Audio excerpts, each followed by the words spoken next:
नमो आयरियाणम नमो उवजायाणम नमो लोए सब साहुणम गैंद्य चकाए जोए वे कषायणाणेय संजम दंसन लेसा भव्य सम्मत सन्नियाहारे गुणजीवा पज्जति पाणासन्नाय मगणाओय उवो गोव्य कमसो बीसम तू परुवणा भणिया।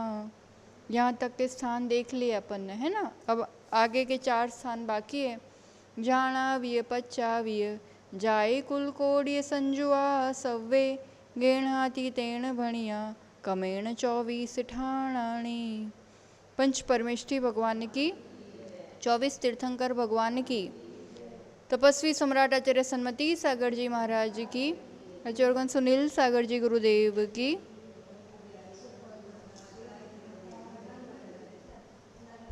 एक बार की बात है, एक गृहस्थ श्राविका और अचानक से उनके घर से जो थे उनके पतिदेव, उनकी अचानक मृत्यु हो गई। आजकल तो ऐसी घटनाएं वैसे भी बहुत ज़्यादा बढ़ गई है।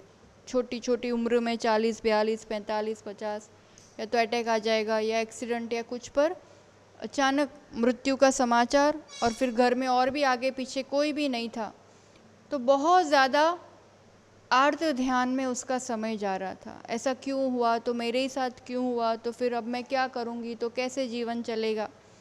रिश्तों में भी जो दुख या आकुलता रूप परिणाम है वो प्राय करके स्वार्थ की आकुलता है। जो भी रिश्ते हमें लगता है ये है तो ये नहीं होंगे तो फिर अब मेरा क्या होगा, या इनके बिना कैसे चलेगा। तो ध्यान की बात अपनी चल रही थी। ध्यान मतलब क्या बताया था एकदम सिंपल शब्दों में। यहाँ ध्यान मतलब सिर्फ मेडिटेशन वाला ध्यान नहीं लेना है। ध्यान मतलब किसी भी एक विषय में अपना उपयोग लगाए रखना। विषय कुछ भी हो सकता है।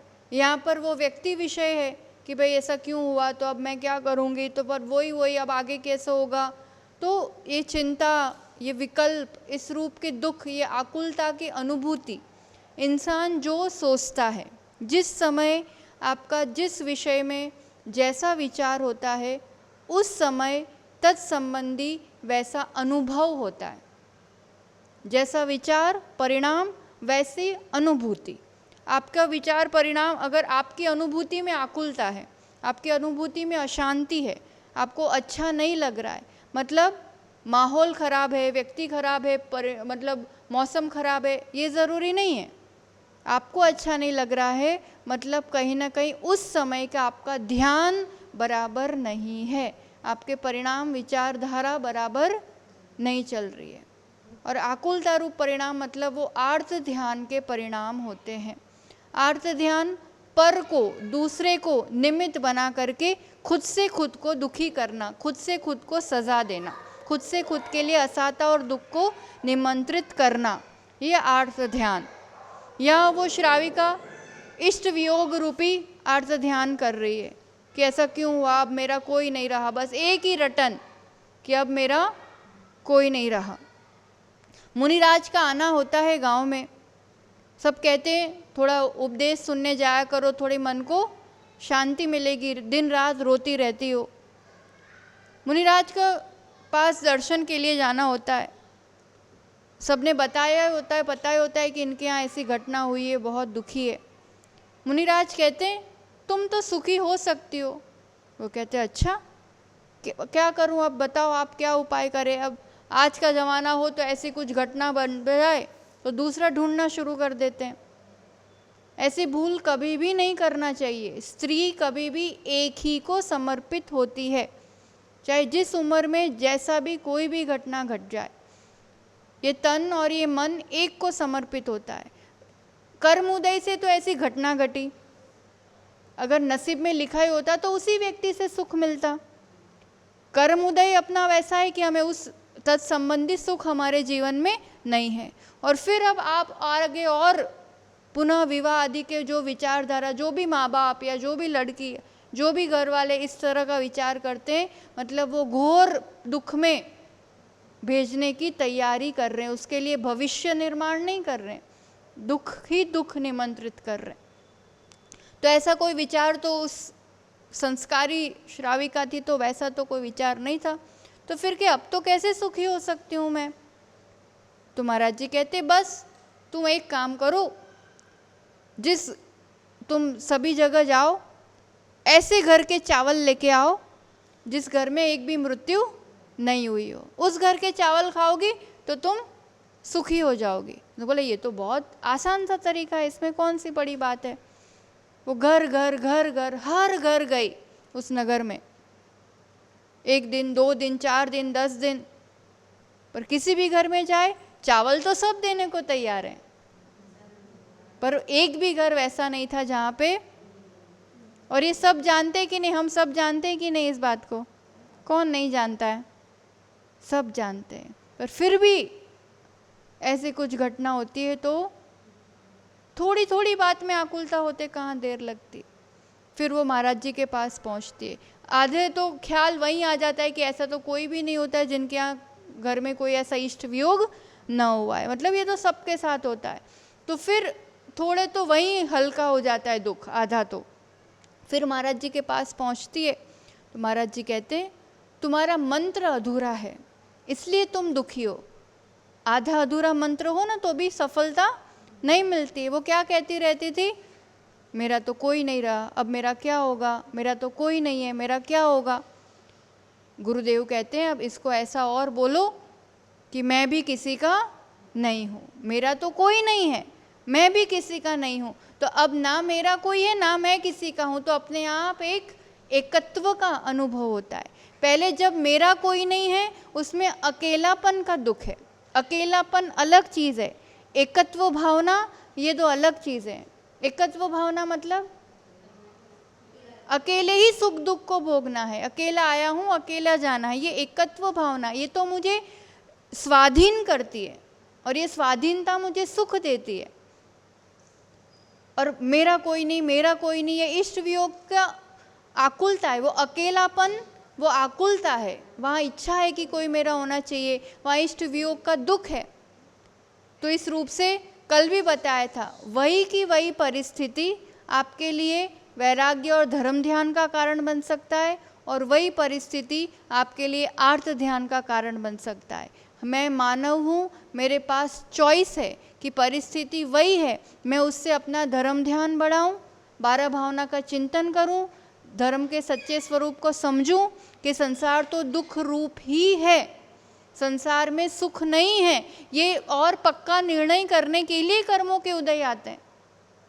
कोई भी व्यक्ति 100% सभी अनुकूलता हो ऐसा दुनिया में कोई नहीं होता है, कोई ना कोई एक दुख या एक अभाव होता है। और वो इसी चीज़ का एहसास दिलाने के लिए होता है कि संसार में परिपूर्ण सुखी कोई नहीं है। इसलिए अब वो दुख को ही देखते रहो या जो मिला है उसके माध्यम से अपना कल्याण करो, ये अपना विचार करने योग्य है। इष्ट वियोग अनिष्ट संयोग, जब जो जैसा होना है, जिसके साथ जितना योग संयोग लिखा है, चाहे व्यक्ति हो तो मतलब उसी व्यक्ति के साथ रहना है, पर फिर भी यही उसी व्यक्ति को देखे उतनी बार आकुलता करे, उस व्यक्ति का सोच सोच के आकुलता करे, वो कब ठीक होगा, वो कब सुधरेगा, वो कैसे चलेगा, इसके साथ तो कैसे रह सकते हैं, कहाँ मेरे ही माथे पड़े हैं, हो जाता है ना। हम जो भी मिला है उसकी हम अगर कद्र नहीं करते हैं तो आगे मिलता नहीं है। अब मिलता नहीं है तो आकुलता करते हैं, अभी मिले तो आकुलता करते हैं, मतलब सिर्फ आकुलता करना ही काम रह गया। अनिष्ट संयोग, अनिष्ट ये मेरी धारणा है, वो व्यक्ति जैसा है वैसा है, मेरे कर्म ऐसा है इसलिए शायद मेरे साथ वो ऐसा काम कर रहा है, दूसरे के साथ अच्छा भी हो सकता है, दूसरे को उससे विकल्प नहीं भी हो सकता है। होता है कि नहीं, कई बार मेरे ही सामने आके बस तेरे को ऐसा हो जाना होता है, वहाँ तो इतने अच्छे से रहते हैं, कई बार नहीं कहते बस मेरे से ही तुमने क्या दुश्मनी है तुम्हारी, तो मेरे साथ ही ऐसा, मतलब कहीं ना कहीं मेरा भी ऐसा कोई एनर्जी, मेरे भी कोई विचार या आपसी अनुभव या मेरा कर्म उदय ऐसा है कि वो मेरे लिए वो व्यक्ति ऐसा काम करता। इसलिए ये इष्ट और अनिष्ट की भेदभाव की दृष्टि ही मिटानी पड़ती है। सम्यक दृष्टि कभी भी किसी चीज़ में इष्ट अनिष्ट की धारणा नहीं करता है, जो जैसा है वो वैसा है, पुद्गल का परिणमन है, कर्मोदय परिस्थितियों का परिणमन है जो एक सा कभी भी रहता नहीं है। अगर ये दृष्टि बैठ गई तो 2 आर्त ध्यान से तो आप बहुत अच्छे से बच सकते हैं। वेदना, शरीर आदि की वेदना, निदान, कोई ना कोई एक तीव्र इच्छा, वही मन अटका रहता है, बस आ काम थવું જોઈએ कैसे भी, तब तक चैन नहीं पड़ेगा, चाहे हजारों चीज़ होंगी तो उसमें कुछ मन नहीं लगेगा, बस ये काम होना चाहिए। और कई बार इतना गहरा होता है ये विचार कि भगवान के सामने जाके भी, जाप पूजा आदि करके भी यही दिमाग में रहता है। मतलब भगवान से ज़्यादा इम्पोर्टेंट क्या हो गया आपके लिए? धर्म से ज़्यादा इम्पोर्टेंट क्या हो गया? वो कार्य, वो इच्छा, वो विकल्प। पुण्य से कदाचित मिल भी जाए, मिल भी जाएगा तो चला जाएगा ना, पर उससे, उस धर्म के एवज में तो मुझे बहुत कुछ मिल सकता था। इसलिए सांसारिक निदान आदि जो भी निदान करते हैं, नारायण जैसे पद प्राप्त करते हैं निदान करके, मुनिराज बनते हैं, घोर तपस्या करते हैं और वो घोर तपस्या से पुण्य कमाते हैं, पर किसी एक चीज़ में विकल्प अटक जाता है कि यार इनके जैसा राजा बन जाऊं, या इनके जैसा वैभव हो जाए, या इनके जैसा प्रभावशाली बन जाऊं, या इनको तो मैं देख लूँगा। कुछ भी ऐसे विकल्प में अटक गए तो पुण्य तो पका, पुण्य पका तो तुम ऐसे राजा भी बन गए, तुम ऐसे शक्तिशाली प्रभावशाली भी बन गए, पर फिर निदान का परिणाम नारायण पद, और नारायण पद का फल कहाँ जाते हैं? नारायण नियम से अधोगति में जाते हैं। फिर आगे कल्याण होगा, वो सब आगे की बात है, पर निदान का फल दुख ही होता है। निदान से, क्योंकि आपने पुण्य को भोग लिया, अब पुण्य तो खत्म कर दिया, फिर आगे क्या आएगा उसका फल? उस तपस्या से आप अपने आप को, स्वरूप को पहचान के भगवत्ता प्राप्त कर सकते थे, वो राजा में अटक गए, इंद्र में अटक गए, नारायण पद में अटक गए, राज वैभव में अटक गए। तो निदान दुख का कारण है। तो ये आर्त ध्यान, आर्त ध्यान, अशुभ ध्यान। और किस तरह का ध्यान होता है? पूरे दिन तो कोई आकुलता नहीं करते, कई बार मौज मस्ती भी चलते, अभी तो सब रात रात भर आराम से गरबे कर रहे होंगे, और फिर खाना पीना और दुनिया भर के विषय भोग के साधन। तो मज़ा नहीं आता होगा उन लोग को, वो तो रोते नहीं है, मज़ा करते हैं ना। वो कैसा आनंद है? रौद्र ध्यान। रौद्र शब्द ही अपने आप में बताता है रौद्र रूप या क्रूरता, पर यहाँ आप उसके भेद जब देखोगे, रौद्र ध्यान के भी 4 भेद है। रौद्र ध्यान मतलब जो भी इंद्रिय विषय है, उन इंद्रिय विषयों में आपका उपयोग लगा हुआ है, और उन इंद्रिय विषयों की पूर्ति होने पे, वो तत्कालीन पूर्ति होने पे आपको आनंद आता है, एक सुखाभास, एक मज़ा आ गया वाली बात। શેમાં શેમાં મજા આવે? ફરવામાં મજા આવે, ખાવા પીવામાં મજા આવે, પહેરવા ઓઢવામાં મજા આવે, है ना? तो ये सब चीज़ें, हिंसा नंदी एक भेद है। कौन सा भेद है? हिंसा नंदी। उस कार्य में हो क्या रहा है? हिंसा, पर आपको क्या आ रहा है उसमें? आनंद आ रहा है।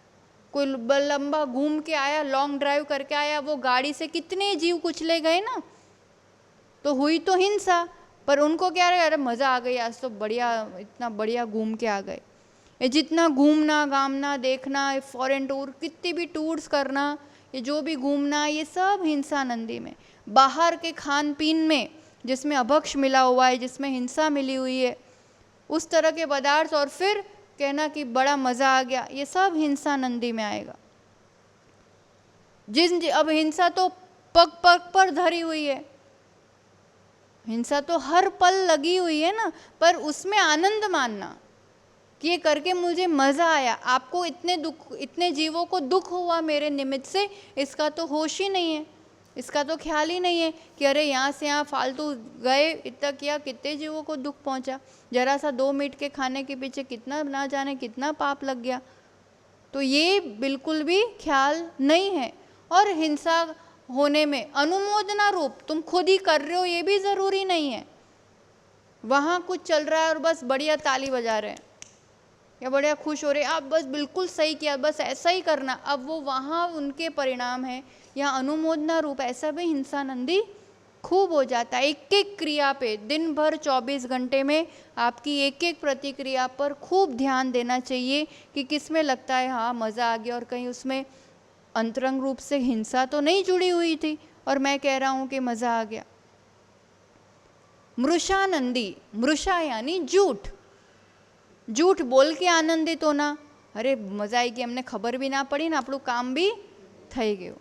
झूठ बोल के खुश होना, झूठ देख के खुश होना। ये जितने भी फिल्म्स देख के, सीरियल्स देख के, पूरी दुनिया ये पूरी स्क्रीन पे लगी हुई है, जो पूरा झूठी दुनिया है ना, हकीकत क्या है उसमें? 3-3 घंटे उस चीज़ में दे दिए, उसमें सच कुछ नहीं है। तो आनंदित किस में हो रहे हैं आप? मृषानंदी में आएगा कि नहीं वो? अब उसमें जितना घात हुआ परिणामों का, हिंसानंदी तो है ही। मोबाइल मतलब तो 5 पापों का घर, टीवी मोबाइल, पर फिर भी मूल रूप से मृषानंदी है। उस झूठ को देख करके आपको मज़ा आ रहा है। 3 घंटे उसमें जितनी एकाग्रता रहती है, वो जितना ध्यान रहता है, उतना तो और किसी में, तो वो ध्यान है। कैसा ध्यान है? मृषानंदी हिंसानंदी ध्यान है, वो रौद्र ध्यान है। रौद्र ध्यान नरकायु के बंध का कारण है, रौद्र ध्यान अधोगति का कारण है, रौद्र ध्यान महादुख का कारण है। आंखें मिली है, कान मिले हैं, वो आंखें और कान को उसमें गड़ाए रखे हैं।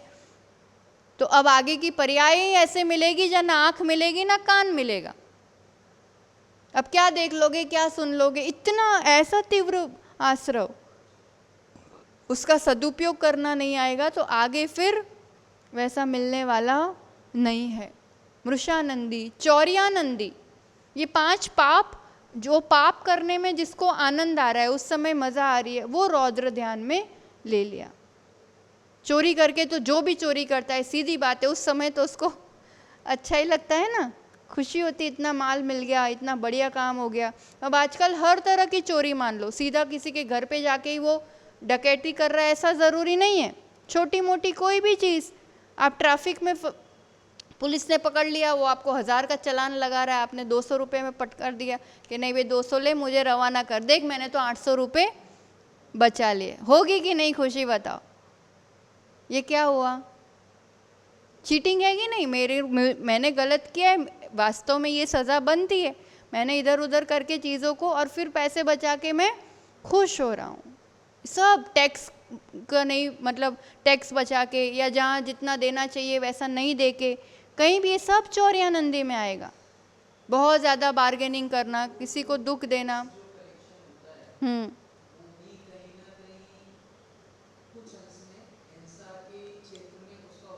हाँ, हम लोग जो टैक्स भरते हैं उसका क्या उपयोग होगा वो हम नहीं जानते हैं, ठीक है। पर राज चोरी, आप जिस राज्य में रहते हैं, आप जिस देश में रहते हैं, उसके प्रति अपना काम है वफादारी, ईमानदारी। उनके जो कानून है उस अनुसार जीना। वो कानून के अनुसार नहीं जिएंगे तो कर्म बंद हो रहा है। और आप एक अच्छी नीति से कि भाई जो न्याय बनता है उस न्याय से हम अपना करें, फिर आगे उनका वो जो करे वो जाने। पर मैंने अपनी ईमानदारी से अपना काम किया और अपनी भावनाएं अच्छी होती है, लक्ष्य सही होता है, तो फिर कहीं ना कहीं फिर दान आदि में लगाओ, कहीं भी सही तरीके से लगाओ। पर परिग्रहानंदी के रूप में आप चौर्यानंदी करोगे कि मेरा तो इतना बच गया या मेरा इतना बढ़ गया, उस नियत से करोगे तो फिर वो तो रौद्र ध्यान में ही जाएगा। परिग्रहानंदी ये मूल है।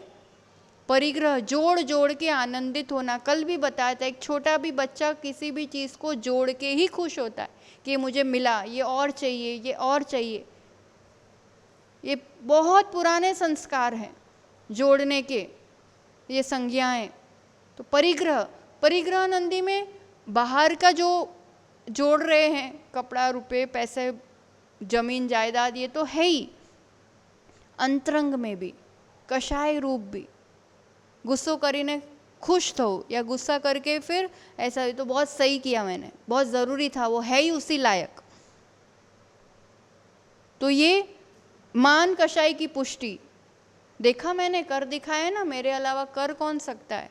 मुझे तो पता ही था इन लोगों की तो बस की ही नहीं है, वो तो मेरे बिना होना ही नहीं था। इस तरह की जो विचारधारा है और उसमें अपन जो उपयोग लगा रहे, जब खुश हो रहे हैं उन चीज़ों में, तो ये कौन से ध्यान में आएगा बताओ?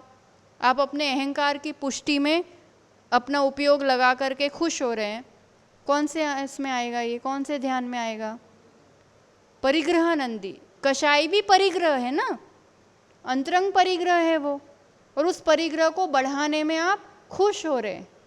उस मान कषाय को ठेस पहुंचती है तब आकुलता करते हैं, तो वो आर्द्र ध्यान, और उस कषाय की पुष्टि में खुश होते हैं, वो परिग्रहानंदी रौद्र ध्यान। और इसी पलड़े में, इन्हीं दो पलड़ों में जीवन बीत रहा है। आप देख लो, या तो जरा से में आकुलित होंगे तो आर्द्र ध्यान, जरा जरा से बाह्य चीज़ों में खुश होंगे, हर्षित होंगे, तो वो रौद्र ध्यान। धर्म ध्यान तक अभी पहुंच नहीं पाए हैं। धर्म ध्यान चौथे गुणस्थान से ही प्रारंभ होता है। मिथ्या दृष्टि के तो अगर शास्त्रों से, सिद्धांत से, अपन जो ये 24 ठाणा पढ़ रहे हैं उस सिद्धांत से समझेंगे तो मिथ्या दृष्टि तो चाहे घंटों पूजा पाठ भी कर रहा है, आहार दान भी दे रहा है, कुछ भी कार्य कर रहा है, तो भी वो धर्म ध्यान वाले में श्रेणी में नहीं आता है। और सम्यक दृष्टि कितने हैं बताओ? कैसे अपन किसी को मिथ्या दृष्टि नहीं कह रहे, पर खुद ही टटोलने वाली बात है। आत्म जागृति, आत्म प्रतीति, हर पल वो बोध के मैं इन सबसे पर जानने वाला हूँ, कितनी देर बना रहता। और अगर ये बोध, ये प्रतीति, ये जागृति नहीं बनी रहती है तो हम कितने सम्यक दृष्टि है। और सम्यक दृष्टि नहीं है तो ये कितनी क्रियाएं शुभ उपयोग कही जाएगी। उपयोग आपका थोड़ा बहुत शुभ उपयोग भी नहीं है एकदम, अगर द्रव्यान योग या कर्णान योग की दृष्टि से, तो उसको आचार्यों ने शुभ उपयोग भी नहीं कहा है, खाली योग शुभ हुआ है। काया, मन वचन काय आपकी शुभ उसमें लगी है, उपयोग भी शुभ नहीं है और धर्म ध्यान की श्रेणी में भी नहीं लिया है, क्योंकि ये भी प्रायः करके मान कषाय की पुष्टि के लिए करता है इंसान। धर्म भी देख लेना मान कषाय की पुष्टि बन चुका है। ये मेरा मंदिर या ये मेरे महाराज या मेरे जाने से होता है, या मैं नहीं जाऊंगा तो फिर तो होगा ही कैसे। तो फिर वो आनंद भी ले रहा है तो वो संगीत का आनंद ले रहा है, या वो क्रियाओं का, क्रिया कांड में आनंद ले रहा है, तो कहीं ना कहीं वो तो मेरे दादा जाते थे तो पिता जाते थे तो अब मेरे को भी जाना है, तो कहीं ना कहीं मान कषाय की पुष्टिवश हो रहा है। तो वो धर्म ध्यान का निमित्त कारण बन सकता है, पर अभी फिलहाल धर्म ध्यान नहीं है। इसलिए बहुत गंभीर विषय है ये, कि एक एक विचार, एक एक परिणाम, एक एक प्रतिक्रिया आपकी कौन से ध्यान में आता है। और ध्यान तो दिन रात चल रहा है, कौन सा समय ऐसा है जिसमें ध्यान ना चलता हो बताओ? ध्यान हो ही नहीं। सोते टाइम ध्यान लगता है कि नहीं होता है? सोते टाइम कोई ध्यान होता है कि नहीं होगा? ये आर्त ध्यान, रौद्र ध्यान, धर्म ध्यान, कोई ना एक प्रकार का तो ध्यान कोई भी जीव बिना उपयोग के नहीं होता है। और जब तक उपयोग है कोई ना कोई ध्यान तो है ही है, मतलब ध्यान तो चल ही रहा है। और ध्यान चल रहा है उस हिसाब से कर्म आश्रव चल रहा है, उस हिसाब से संसार बढ़ रहा है। इसलिए आज ये जो हमने 4 और 4 8 भेद देखे, दुख, आकुलता, आर्द्र ध्यान के 4 भेदों में एक कैटेगरी में आएंगे, इष्ट वियोग, अनिष्ट संयोग, निदान या वेदना। और जहाँ जहाँ हर्षित हो रहे हैं, रौद्र ध्यान की कोई एक श्रेणी में आएगा, हिंसानंदी, मृषानंदी, चौर्यानंदी या परिग्रहानंदी। आज दिन भर अपने परिणामों को देखना, 5 मिनट बैठ के एक बार निरीक्षण करना कि मैं जो भी क्रिया कर रही हूँ ये दोनों में से कौन सी कैटेगरी में आ रहे हैं। इनसे जागेंगे, इनको देख पाएंगे, इनको समझ पाएंगे और स्वस्वरूप को पहचानेंगे तो धर्म ध्यान तक पहुँच पाएंगे। धर्म ध्यान के भेद और आगे के भेद 24 स्थान में और अपन आगे कल देखेंगे। इन 24 स्थान अभी एग्जैक्टली 24 ठाना शुरू ही नहीं हुआ है, अभी तो सिर्फ परिचय चल रहा है कि स्थान कितने हैं, उनके भेद कितने हैं।